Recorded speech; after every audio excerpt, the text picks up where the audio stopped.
Subscribe to our YouTube channel and press the bell icon so that you never miss any video lesson from Rao's IAS Study Circle. Hello and welcome to the Daily News Simplified, an analysis of the Hindu newspaper from UPSC perspective. So these are the articles that we will discuss in today's discussion from the Delhi edition of the Hindu newspaper dated 26th August 2021. In continuation of our weekly series of mains answer writing practice from the Daily News Simplified, this is the question for this week. The question reads, enumerate various reasons for poor border management in India, also suggest measures to boost surveillance on Indian borders. So you can post your answers in the comment section that is given below this question, which is present on the eLearn platform. Post your answers before Saturday and get them evaluated by the Rao's IAS team. This article on page number 6 has been written in the context of the recent report that has been released by the IPCC, or the Intergovernmental Panel on Climate Change. Now, the observations of the report by the IPCC become important because it will be useful in negotiating a new global climate policy at the upcoming Glasgow Climate Summit of UNFCCC. And that is why this article has been written on page number 6, which highlights that there is a need for negotiating a new global climate policy and what all things should such a new climate policy include in this regard. And especially, this article focuses on India-centric view of formulation of new global climate policy and what all things need to be incorporated into such a climate policy. Now, in this regard, if you have gone through the IPCC report, you will find that the global surface temperatures are now higher by 1.07 degrees Celsius as compared to the pre-industrial levels. That is, if the pre-industrial level global temperature was X degrees centigrade, presently, the global average temperatures are about X plus 1.07 degrees centigrade. So this is the level of present global average temperatures, and this is the rise that we have witnessed since the Industrial Revolution's onset. And in this regard, the IPCC report warns that the global rise in temperature would be around 1.5 degrees centigrade by the mid-century, and it would reach around 2 degrees centigrade by the end of 21st century. So there will be considerable increase in the global temperatures because of increased global warming, because of the carbon dioxide emissions, as well as other greenhouse gas emissions. And in order to arrest the increase in global temperatures, the IPCC report suggests that the countries should aim at reaching at least net zero carbon dioxide emissions.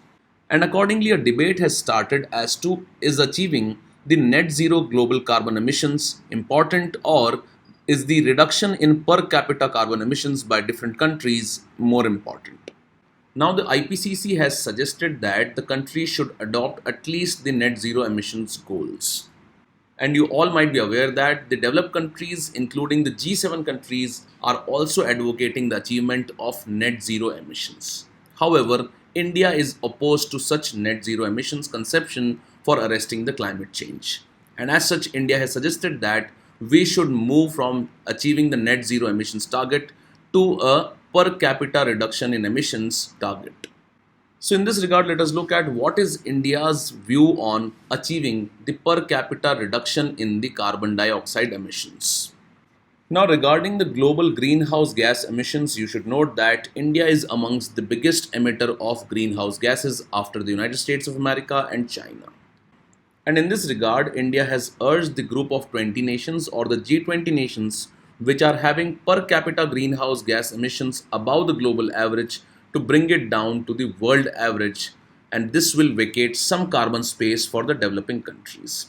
So if the global per capita carbon emissions stand at around 6.55 tons of carbon dioxide, and accordingly, India has suggested that those countries in the G20 nations which have higher per capita carbon dioxide emissions as compared to the global average of 6.55 tons of carbon dioxide per capita emissions, these countries should focus on bringing down their emission levels to the global average or below that global average. In this regard, it needs to be understood that India's per capita carbon dioxide emissions are just about one-third of the global average. And that is why India has been advocating that the other countries which have their per capita carbon dioxide emissions higher as compared to global average should bring it down. Now, what is meant by vacating the carbon space for developing countries? In this line, it needs to be understood that some amount of targets have been set up in order to limit the global carbon dioxide emissions to restrict the rise in global temperatures. So, for example, if this limit is about 100 tons of carbon dioxide emissions, then out of this permissible limit of 100 tons of carbon dioxide emissions, the developed countries occupy about 67 to 75% of the carbon space, which means that out of the permissible 100 tons of carbon dioxide emissions at global level, the developed countries themselves are contributing to about 67 to 75% of this permissible limit. And that is why India has said that the developed countries should now focus on bringing down their per capita emissions in order to create some space for the developing countries. So, only if the developed countries reduce their per capita carbon dioxide emissions, it will create some space for developing countries. And why is India suggesting that there should be space for the developing countries? This is because for achievement of higher levels of development, the carbon dioxide emissions are inevitable. And that is why, in order to increase the developmental levels in the developing countries like India, they will have to emit more carbon dioxide in the near future. And this argument is based on the historical facts because the developed countries themselves have contributed hugely to global carbon dioxide emissions during their developmental journeys. So, India wants to balance this historical injustice in the global carbon dioxide emissions. Further, India has said that it has been achieving its nationally determined contributions target, which it had set during the 2015 Paris Agreement. So, the targets of India are to reduce its carbon footprint by 33 to 35% from its 2005 levels by 2030. Also, India has committed to have 40% of its total installed power generation capacity from the renewable energy by about 2030. And against these targets, India has already achieved the emission reductions of 28% over the 2005 levels. And if India continues at this pace, it will exceed its commitments under the nationally determined contributions well before 2030. So, what was the commitment of India? India committed that it will reduce the emissions by about 33 to 35% by 2030. And even before 2030, presently, India has achieved the target of reduction of 28% of emissions over the 2005 level. And that is why India is likely to exceed its commitments under the nationally determined contributions which India had targeted at the Paris Climate Deal. Further, regarding the second goal that India had set up, India has already achieved 38.5% installed capacity from the renewables. And if the ongoing construction projects regarding the renewable capacity are also included, India is well on its way to increase the share of renewable energy in the installed capacity at about 48%. And both these facts highlight that India is on its way to achieve its commitments under the Paris Agreement. And that is why India has been suggesting to the developed countries that they reduce their per capita carbon dioxide emissions in order to create space for the developing countries. Now, in this regard, let us first understand the terms net zero emissions and also what is meant by per capita carbon emissions. Now, net zero emissions simply means that the amount of greenhouse gases that a country is putting into the atmosphere, if it is taking all of that out by the way of creation of carbon sinks, both natural as well as artificial, this means that that particular country has achieved the net zero emission stage. Now, if a country is emitting around 6 billion tons of carbon dioxide into the atmosphere and at the same time it has carbon sinks which can absorb this amount of carbon dioxide, then this country would be termed as having achieved the net zero stage. Now, as compared to the net zero emissions, the carbon emissions per capita are measured as the total amount of carbon dioxide that is emitted by the country as a consequence of all relevant activities, and then it is divided by the population of the country. Now, the concern with the net zero emission target and the per capita carbon emission target here is that in case of net zero emissions, the developing countries are now on a trajectory where their carbon dioxide emissions are increasing because they are more focused on developmental activities right now. And as such, the infrastructure push that the developing countries like India and China are now having, it is leading to more carbon dioxide emissions. And as such, achieving net zero emissions goal is not a justified goal for India and China or the other developing countries which are focusing on the development agenda. So, as against this net zero emission goal, India has suggested that the developed countries should focus on reducing the per capita carbon emissions. And this is because despite having such large population, the per capita carbon emission of India is very low as compared to various developed countries across the globe. So the debate here is that the G7 countries are pitching for achieving the net zero of the current emissions by 2050. However, India has urged that the G20 countries or the developed countries which are having their per capita greenhouse gas emissions above the global average should bring their per capita emissions down to the world average. And that is only how a carbon space will be created for the developing countries which are now pursuing the development agenda. And India also says that accepting the net zero emissions by 2050 effectively reduces India's carbon space. Now, if you look at the per capita emissions worldwide, the global average of per capita greenhouse gas emission is about 6.55 tons of carbon dioxide. However, as compared to the global average, India's per capita emission is only about 1.96 tons per capita, and this is about one third of the global average. However, as compared to India, the emissions of United States of America, Canada and Australia are more than 2.5 times of the global average. That is, it is around 14 to 15 tons of carbon dioxide per capita for USA, Canada and Australia. For Germany, UK and France, it is still above the global average of per capita carbon dioxide emissions. And for China, it is about 6.4 tons, which is equivalent to the global average. Now, since India has such a low per capita carbon dioxide emission, which is about one third of the global average, India has suggested that the developed countries which are having the per capita carbon dioxide emissions way above the global average should bring it down to the global average level. And that is how some space will be created for developing countries like India, which are having low levels of per capita carbon emissions. However, on the other hand, the developed countries are suggesting that the country should focus more on achieving the net zero goal by 2050. Now, if we look at the carbon dioxide emissions per capita over time, India's per capita emissions have grown very gradually. As compared to India, China's per capita emissions have grown abruptly in the recent past because of the push for the infrastructure development that China has given in the last 2 decades. Now, as compared to India and China, although the per capita carbon dioxide emissions of UK and USA have dropped, but they are still way above the level of India. And it is a common understanding that for achieving the developmental goals, all the countries need to give push to infrastructure development. And for infrastructure development, the carbon dioxide emissions are inevitable. So when the present developed countries achieved such levels of development, they also emitted large amounts of carbon dioxide in the past. Now, if we look at the global carbon dioxide emissions per capita, we see that it peaked around 1970s or 1980s. Then it saw a dip, and again it has now started to increase.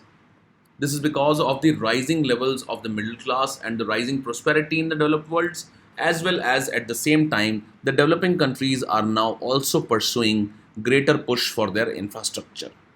And that is why the overall per capita carbon dioxide emissions have increased globally. However, if we look at the historical global carbon emissions, we note that the global average carbon dioxide emissions was around 5 billion tons till about 1950s. And before 1950s, we all note that the world had been witnessing imperialism and colonialism at the hands of European powers. And these European powers are responsible for high levels of carbon dioxide emissions before 1950s. Now, after 1950s, many erstwhile colonies got their independence from these imperial masters, and they also embarked on their development trajectory after 1950s. However, the developed countries after the Second World War also gave a greater push to the infrastructure development, and that is why their carbon dioxide emissions also increased. Now, at the same time, the carbon dioxide emissions by the developing countries also increased. But such increase in the carbon dioxide emissions by the developing countries has only increased in the past 20 to 30 years. And that is why the lion's share in the historical global carbon emissions has been by the developed countries. And that's why India says that the historical responsibility of carbon dioxide emissions or global CO2 emissions lies with the developed countries. So, by contributing to about 60% of the global cumulative emissions, with just one fourth of the population, the North America, Europe are responsible for nearly 970 billion tons of carbon emissions. And who has contributed the most to the global carbon dioxide emissions? Let us look at these figures. So, North America itself is responsible for around 457 billion tons of carbon dioxide, which is about 29% of the global cumulative emissions. The United States of America itself accounts for about 25% of the cumulative global emissions. As compared to North America, the European Union has also had a great contribution in the CO2 emissions, and it accounts for about 22% of the global cumulative emissions. So, if the contribution of North America and the European Union is taken combinedly, it accounts for more than 50% of the total cumulative global carbon dioxide emissions. As compared to this, Asia's contribution has been minimal of about 29% only. In this, the China's contribution has been the largest in Asia, which stands at about 12.7%. But when we compare these other countries and regions with India, India's contribution to the global carbon dioxide emissions historically has been just about 3%, which is very low. And that is why India says that it is the historical responsibility of the developed countries which have contributed to the global carbon dioxide emissions in the past. And they have the largest share in the historical increase in the carbon dioxide emissions. And in this backdrop, this article analyzes that there is a need for transforming the climate change policy because of the concerns that have been raised by India regarding the approach that is being projected by the G20 for achieving the net zero emissions. However, India, on the other hand, is suggesting that the developed countries should now focus on reducing their per capita carbon dioxide emissions to the level of global average. In this regard, he has provided certain suggestions and observations regarding such transformation of the climate policy. So, in this, the first suggestion is that while measuring the emissions, focus should be on causes of such emissions. This is because in countries like India, the emissions are because of increased developmental activities and the rural urban transformation that is taking place, and also because of increased urbanization. Now, because of increased urbanization, a greater push is being given to infrastructure and construction activities because of high levels of urbanization. However, it needs to be understood that the overall contribution of infrastructure and construction activities in the global emissions is about 25% only. And as such, space should be given to countries which are focusing more on infrastructure development and also on reducing the poverty. Further, the IPCC report, which was released recently, has iterated that the impacts such as rise in sea level, variability of rainfall, and temperature increases will not be reversible for some time, even after the emission levels will fall because of the targets that the countries achieve. And as such, because such changes will not be easily reversible, focus should be on adaptations more as compared to achieving the climate targets only. And as such, adaptations should also take a center place in the climate negotiations. Further, there is a need for shift from environmental damage and its implications for well-being to comparable levels of well-being within the global ecological limits. This simply means that the present focus of the countries have been on reducing the environmental damage for improving the well-being. However, the author says that the focus should more be on increasing the comparable levels of well-being within the designated global ecological limits. And such approach will also provide a window of opportunity to the developing countries for achieving their developmental goals. Further, the author says that there is a need for debate on what is valued in a society, what is produced in a society, and what is consumed in a society. And such kind of transformation in thinking at the societal level is very important to be incorporated into the future climate policies. Further, it needs to be understood that the consumption of middle class in the developing countries is less wasteful in comparison to the first phase of urbanization that was witnessed in the developed countries. And this is clearly visible from the low levels of per capita carbon dioxide emissions that is taking place in India as compared to that of the developed countries. Further, in order to fight the issue of climate change, the commitment-centric approach should give way to common cause approach. Now, commitment-centric approach is simply setting up the targets under the global climate negotiations and trying to achieve them. However, this kind of approach should be given way to common cause approach. And such a common cause approach would involve not just focusing on achieving the commitments, but will also focus on sharing the prosperity at a global level. And such an approach should altogether change the way of life. It should also transform what we value, the way we live, and how we interact with one another. So, in this discussion, we have seen that India is advocating a reduction in the per capita carbon dioxide emissions of the developed countries to a global average level. On the other hand, the developed countries are advocating that the countries across the globe should achieve the net zero emissions by 2050. However, this reduces the space for the developing countries for carbon emissions to achieve their developmental goals. So, that is the whole crux of this article. Now, this article on page number 6 is related to the situation of Afghanistan and the takeover of Afghanistan by the Taliban. In this regard, as far as India is concerned, a debate had started that should India engage directly with Taliban or should India not engage with Taliban? What should be the official stand of India as far as Taliban is concerned? Now, in this regard, it is being argued that the new Taliban that has taken over Afghanistan is also seeking legitimacy from various powers of the region. And that is why it is now seeking an outreach towards all the other powers like the United States of America, the Russia, China, as well as the neighboring countries like Pakistan, etc. And as the Taliban is seeking legitimacy, the bigger question concerning India has been that should India engage directly with Taliban or not? Now, in the past, India has indirectly outreached to Taliban. However, it has abstained from a direct engagement officially with the Taliban. So, in this regard, the author has clearly outlined as to why India should not engage with Taliban directly and should look for other alternatives. Let us look at the points and the arguments that have been forwarded by the author in this regard. Now, the first argument that has been provided by the author is that even if India tries to engage with Taliban officially, such negotiations would be disrupted by Pakistan and also the dominant Haqqani network that operates in the North Waziristan province of Pakistan, which has crucial influence in Afghanistan. And this is mainly because Taliban has got support from Pakistan all along in the last 20 years in their fight against the United States of America. And as such, Pakistan would never let the engagement between India and Taliban to be successful. And that is one way of putting that India should not engage with Taliban because already Pakistan has considerable leverage. Further, the countries like China and Pakistan would themselves not completely rely on Taliban. And that is why it does not make a sound case for India to engage directly. Further, we all know that India is mainly concerned about security situation in Kashmir and on the Western Front. And accordingly, the takeover of Taliban can lead to disruption of security in the northern part of India, especially in Kashmir.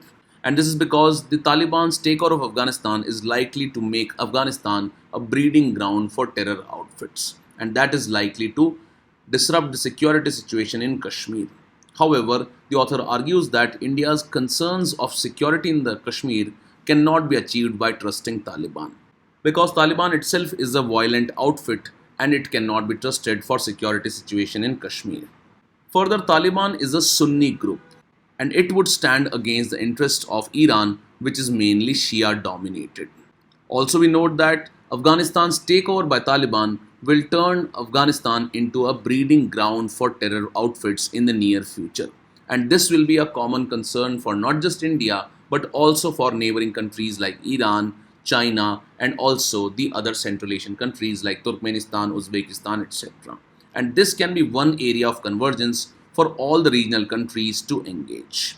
Further, Pakistan's dominant control over Afghanistan would not be acceptable to other regional powers like Iran, etc. And as such, this provides another opportunity for India to engage with such countries in order to counter the likely takeover of terror outfits of the Afghanistan under the garb of Taliban. And further, it has been argued that Taliban itself will seek autonomy from control of Pakistan in the near future. And accordingly, the dominant role of Pakistan that is being seen in the present case in Afghanistan will likely reduce in the near future. Further, the author has compared the last takeover of Taliban in 1990s, that is in 1996, and the present takeover of Taliban by the Afghanistan. In this regard, he has outlined that the demography of Afghanistan has changed considerably. In this regard, the average age of Afghanistan is around 18.4 years, which means that majority of the population is young in Afghanistan. And this young population has been brought up under progressive environment, and that is why they are likely to resist the Taliban's rule in Afghanistan. And the rule of Taliban will not be as easy as it was back in 1996 and 2001. So the author clearly outlines that India should not engage directly with Taliban. However, at the same time, India should look for other regional engagements and outline the common concerns that other regional powers and nations have with regard to Taliban in the Afghanistan. With this, let's take up the next news article now. Now, this editorial on page number 6 is related to the quashing by the Supreme Court of the Haryana government notification related to creamy layer criteria for OBC reservation. In this regard, the Haryana government had used economic criteria as the sole basis for identification of creamy layer for other backward classes reservations. In this regard, the Supreme Court has quashed this notification, saying that economic criteria shouldn't be the sole basis for identification of creamy layer for the OBC reservation. In this regard, let us look at how the OBC reservation has evolved in India. When was this creamy layer criteria introduced? What is this creamy layer criteria? Why a creamy layer criteria was introduced in the first place? And finally, we'll look at what was the issue with the Haryana government notification and why economic criteria cannot be the sole basis for deciding the creamy layer. And the points that we discuss here can be important for us in the General Studies paper 2 regarding the schemes or policies related to vulnerable sections. Let us look at all these aspects one by one. Now, as far as the reservation for other backward classes and the socio-educationally backward classes is concerned, the Article 340 empowered the President to appoint a commission to investigate the conditions of socio-educationally backward classes and suggest the measures for improving their conditions. Accordingly, based on this constitutional Article 340, in 1979, the Morarji Desai government appointed a backward classes commission under the chairmanship of B.P. Mandal. Now, the Mandal Commission that was created back in 1979 identified more than 3,500 castes as socially and educationally backward classes by using 11 indicators. These included social, educational, as well as economical indicators. And that is why this notification by the Haryana government was a controversial one, because it only used the economical criteria to identify the creamy layer. Further, the Mandal Commission had recommended for reservation of 27% of government jobs for the other backward classes in order to make the total reservation for all the SCs, STs and OBCs amounting to about 50%. And based on the recommendations of Mandal Commission, after almost 10 years in 1990, the VP Singh government declared reservation of 27% government jobs for other backward classes. Now, this reservation that was provided by the VP Singh government was challenged in the Supreme Court, and the judgment that was provided was very famous and known as the Indira Sahni judgment. And the Supreme Court upheld the constitutional validity of 27% reservation for the other backward classes, however, with certain conditions. And one of the conditions that was introduced was creamy layer criteria. So what is this creamy layer criteria? Now, the Supreme Court in this judgment had found it necessary to identify the sections of backward classes who were already highly advanced socially as well as economically and educationally, and remove these sections from these particular classes out of the purview of reservation. So, in order to delineate the creamy layer out of the other backward classes, the Indira Sahni judgment provided certain criteria. So, what was the criteria? First criteria was the children of high-ranking constitutional functionaries, employees of certain rank in union and state governments, all India central and state services, as well as employees of public sector enterprises and armed forces were to be excluded from the benefits of reservation under the other backward classes. And besides this, other criteria were also introduced. However, one of the criteria that was introduced for delineating the creamy layer was identified the annual income criteria. Now, before looking at the Haryana notification case, let us understand why a creamy layer was announced by the Supreme Court in the Indira Sahni judgment. So, in this regard, it has been highlighted that when socially and educationally backward classes are determined by giving importance to the caste, it shall not be forgotten that a segment of that caste is either economically advanced and they do not require the protection of reservation. And by excluding those who have already attained economic well being or educational advancement, the reservation benefits would reach the most deserving sections. So, that is the whole objective of creation of creamy layer. That is, by delineating the creamy layers amongst the other backward classes, the reservation would reach to the deserving sections from these communities only. So, in this regard, the Haryana government came out with a notification which used only the economic criteria as the sole basis for deciding the creamy layer among the other backward. However, the economic criteria was not the only criteria that was outlined by the Indira Sahni judgment. And in this regard, the Supreme Court has quashed this Haryana government notification of 2016. And the court has held that the economic criteria cannot be the sole basis for deciding the creamy layer from among the backward classes. So, as the Supreme Court has outlined that economic criteria cannot be the sole basis for deciding the creamy layer, let us look at why economic criteria cannot be the sole basis. Let us look at some of the arguments in this regard. Now, the first argument that has been put forward as against the economic criteria being the sole basis for identifying the creamy layer is the challenge of identification. And the biggest question has been regarding the identification of rich or advanced sections amongst the backward classes which should be included in the creamy layer. So, what should be the income level for including the particular sections amongst these classes into the creamy layer or not? So, that is one of the controversial issue. So, one of the biggest challenge has been the identification of the income criteria. So, what should be the income criteria to delineate those sections which are affluent amongst the other backward classes who should not reap the benefit of OBC reservation? Further, if income criteria is the only basis, identifying rich and affluent sections in urban areas and rural areas has been very difficult and has been arbitrary at times. Secondly, the reservations are not a remedy for economic backwardness, and it is a remedy for economic, social, and education backwardness in case of OBC reservation. So, in this regard, we all know that reservation is a means to end discrimination that is based on caste, which has been a feature of Indian society for thousands of years. And it is not a remedy for economic backwardness merely. So, just by using the economic ceiling for reservation simply ignores the caste system that works in India. And lower castes face discrimination even if they are well off or educated. The third biggest issue has been the unfilled seats in various institutions across India.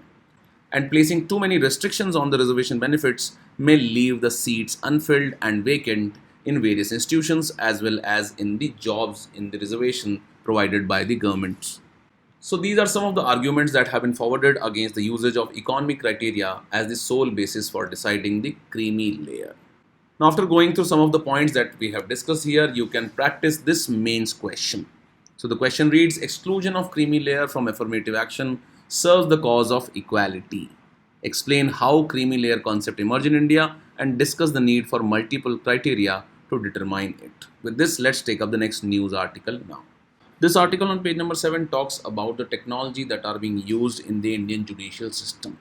And the article argues that technology, although is an important ingredient for delivering justice, it can be a game changer, but it is not a panacea for all the ills that are plaguing the Indian court system. So, in this regard, let us first look at the role of technology that is there in the Indian judiciary and various technological initiatives that have been taken in the past related to technology in the Indian judiciary.